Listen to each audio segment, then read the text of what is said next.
کہ پاکستان میں اب یہ سوچ ہے کہ پہلے اس ملک کا نظام ٹھیک ہوگا، اس کے بعد اس ملک کی کارکردگی ٹھیک ہوگی۔ تو میاں صاحب نظام کی طرف نہیں گئے، صرف 2017 سے پہلے اور 18 سے پہلے ان کی جو یاداشت رک گئی آ کے 2018 میں، جو وہ باتیں کر رہے تھے کہ میرے ساتھ یہ ہوا، ججز نے کیا اور غلط کیا بہت سے کیسز ہیں، کیا ان کو پتا ہے کہ پچھلے 2 سال میں ان کے مخالفوں کے ساتھ کیا ہو رہا ہے؟ کیا وہ اس رویے کے حق میں ہیں یا مخالف ہیں؟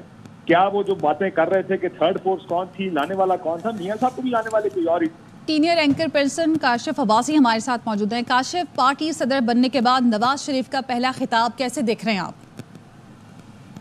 دیکھیے، تو پہلے سے جب ہم تھوڑی دیر پہلے بھی بات کر رہے تھے کہ میاں صاحب کے پاس کوئی زیادہ سپیس نہیں ہے۔ دیکھیں، بڑا فرق ہے قبولیت کے بیانیے میں، مقبولیت کے بیانیے میں، یا جیسے پہلے مفاہمت اور جو مزاحمت کے دو بیانیے ہیں، ان دونوں میں بہت فرق ہے۔ یہ کچھ لوگ شاید اس خوش فہمی کا شکار ہوں کہ شاید میاں صاحب کوئی مزاحمتی بیانیاں دیں گے۔ ایسی صورت میں جب بھائی وزیر اعظم ہے ساتھ بیٹھا ہے، بیٹی وزیر اعلیٰ سامنے بیٹھی ہے، اسی قسم کی تقریر ہونی تھی۔ لیکن یہ جو انہوں نے ابھی ساری تقریر میں اپنی کارکردگی گنائی اور اس میں بہت سارا کچھ کیا انہوں نے، سارا موٹر بیس بنے، یہ پاکستان کی تاریخ میں جو کام مسلم لیگ نون نے کیے ہیں وہ تو ساروں کے سامنے ہے۔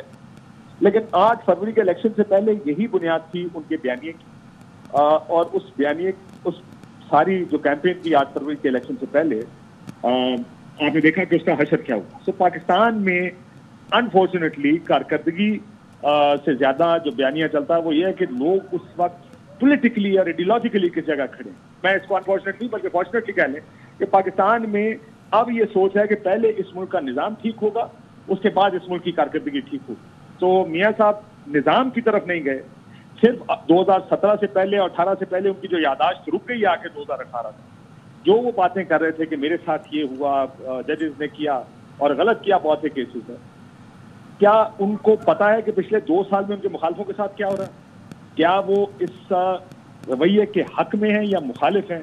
کیا وہ جو باتیں کر رہے تھے کہ تھرڈ فورس کون تھی، لانے والا کون تھا، میاں صاحب کو بھی لانے والے کوئی اور ہی تھے، 80 کی دہائی میں چلے گئے۔ لیکن سیاستدان ایوالو کرتے ہیں اور نظریات کی بنیاد پر، اچھی جمہوری سوچ کی بنیاد پر، پریکٹسز کی بنیاد پر اپنے فیصلے کرتے ہیں سیاست۔ سو میاں صاحب نے یہ فیصلہ کر لیا ہے، جیسے بھی حکومت بنی ہے اب انہوں نے اس حکومت کو چلانا ہے۔ ان کی ایک ہی امید نظر آئی مجھے ساری گفتگو کے بعد، جو آخر میں انہوں نے کہا کہ 1.5-2 سال لگیں گے، کہ کسی طرح کارکردگی اگر بہتر کر لیں، کوئی ڈالر نیچے آ جائے، کوئی ریمیٹنسز بڑھ جائیں، یا کوئی پاکستان کا کو حالات بہتر ہوں اور مہنگائی کم ہو، یہی ایک طریقہ ہے شاید مسلم لیگ نون کے واپس آنے کا۔ میرا انہوں نے بھی فیصلہ کر دیا کہ یہ مزاحمت وغیرہ والی بات تو اب ہوتی نظر نہیں آ رہی۔ تو اب دیکھتے ہیں کہ آگے اس کے کدھر جاتے ہیں۔ بس مجھے آج کی تقریر میں ایک اور تقریر کرتی، اور دونوں شہباز صاحب بھی اور میاں صاحب بھی عمران خان صاحب کو تانے دے رہے ہیں، ایک ایسے شخص کو تانے دے رہے ہیں جو جیل میں بیٹھا ہے 1 سال سے، جس کو 30-40 سال کی سزا ہو چکی ہے، اور کیسے اس کے خلاف تیار کیے جا رہے ہیں، اور پوری کی پوری سیاست آج بھی مسلم لیگ نون کی وہ عمران خان کے گرد گھومتی ہے۔